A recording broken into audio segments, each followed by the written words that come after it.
तो दोस्तों, जिस वक्त हनुमान जी लंका गए थे और उन्होंने लंका दहन किया था, उसी वक्त से प्रेतराज सरकार की उत्पत्ति हुई थी।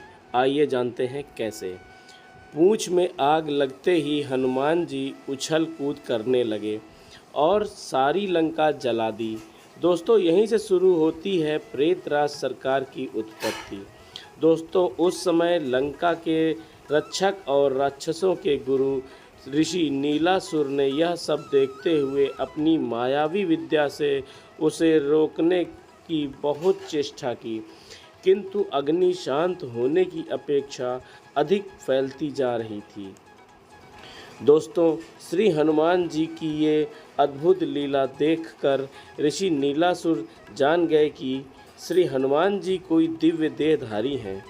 फिर यह संदेह होते ही ऋषि नीलासुर हनुमान जी का पीछा करने लगे। जब हनुमान जी अपनी पूछ बुझाने के लिए समुद्र तट पर पहुँचे तो नीलासुर वहां पहुँचे और हनुमान जी के सामने ऋषि नीलासुर हाथ जोड़कर खड़े हो गए और हनुमान जी से सर्व निवेदन करते हुए कहा कि पहले आग बुझा लीजिए, फिर बाद में आप अपना परिचय मुझे दीजिए कि आप कौन हैं और कहाँ से आए हैं और आप किस लिए अवतरित हुए हैं।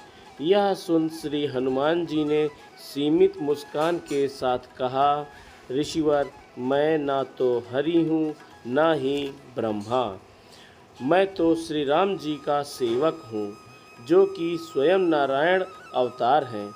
उन्हीं की कृपा मुझ पर है।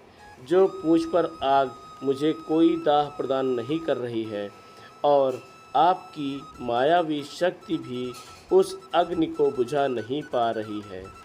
इसलिए आप भी रावण को कहें कि वो भी श्री राम जी की शरण में आ जाए। यह सुनकर ऋषि नीलासुर ने हनुमान जी से कहा, हे भगवान, आपसे क्या छुपा है। मैं अगर रावण से यह बात कहूँगा तो वो मुझे कारागार में डाल देगा। तो हे भगवान, आपसे एक ही विनती है कि मुझे भी श्री राम जी की शरण में ले जाइए। इस पर हनुमान जी ने कहा कि हे ऋषिवर, आप लंका के धर्मगुरु हैं। आप रावण को इस दुख की घड़ी में कैसे छोड़ सकते हैं। मैं वक्त आने पर आपको श्री राम के शरण में ले जाने का वादा करता हूँ। इस वक्त जाकर आप रावण की मदद कीजिए। यह सुनकर ऋषि नीलासुर लंका की तरफ चले गए। फिर लंका युद्ध के बाद हनुमान जी ने वादा पूरा किया और महर्षि नीलासुर को श्री राम के शरण में रहने की अनुमति मिल गई।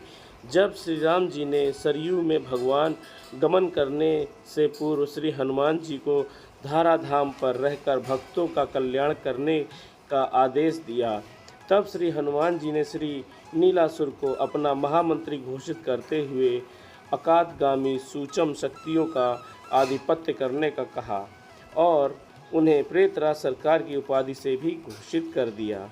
तब से ऋषि नीलासुर को प्रेतराज सरकार के नाम से जाना जाता है। दोस्तों, ऐसा भी कहा जाता है कि प्रेतराज सरकार अपने जीवन काल में राजस्थान के जयपुर के राजा हुआ करते थे और हर प्रकार के भूत प्रेत पिशाच और जिन्न को पकड़कर के उन्हें अपना गुलाम बनाने की कला जानते थे। इसी कारण से उन्हें प्रेतों का राजा और श्री प्रेतराज सरकार भी कहा जाता है। फिर दोस्तों, श्री बालाजी का मेहंदीपुर में प्रकटीकरण होने के बाद श्री प्रेतराज बालाजी की शरण में मेहंदीपुर चले गए और श्री त्रिमूर्ति धाम में बैठकर सब तरह के संकट निवारण करने लगे।